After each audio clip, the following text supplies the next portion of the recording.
గారు మరియు రామకృష్ణ, అశోక్, ఇక్కడికి ఇచ్చేసినటువంటి పెద్దలకు మరియు కోతప్ప సార్ గారికి, వెంకట సార్ గారికి అందరికీ కూడా నా ముందున్న ప్రభుత్వ పెద్దలకు నమస్కారాలు తెలియజేస్తున్నా.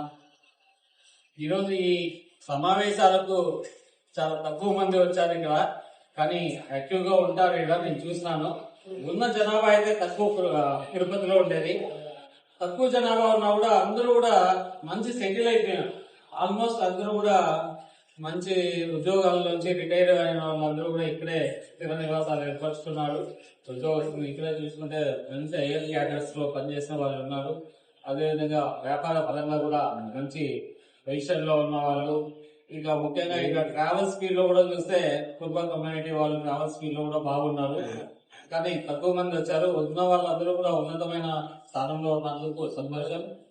ఈరోజు ఈ సంఘ నిర్మాణంలో చూసుకుంటే ఉమ్మడి ఆంధ్రప్రదేశ్ ఉన్నప్పటి నుంచి ఆ తర్వాత ఆంధ్రప్రదేశ్ విడిపోయేటప్పుడు మనకంటూ ఒక సంఘం నిర్మాణం చేసుకోవాలా, రాష్ట్ర సంఘాన్ని అని ఆలోచన చేసినప్పుడు ఎవరో ఒకరు ముందు వచ్చి ఒక గంట కడితేనే ముందుకు కదులుతుంది.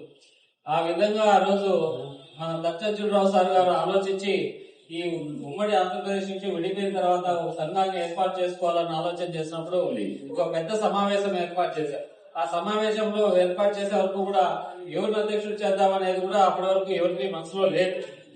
ఎవరినైనా మంచి వ్యక్తిని చూసి చేయాలనుకునే సమయంలో యాక్చువల్ గా అంతకు ముందు వరకు ఆశించిన వాళ్ళు వేరే మంది, చాలా మంది నేను కావాలా అధ్యక్షుడు, నేను కావాలనుకున్నారు, ఆయన చేద్దాం అనుకున్నారు.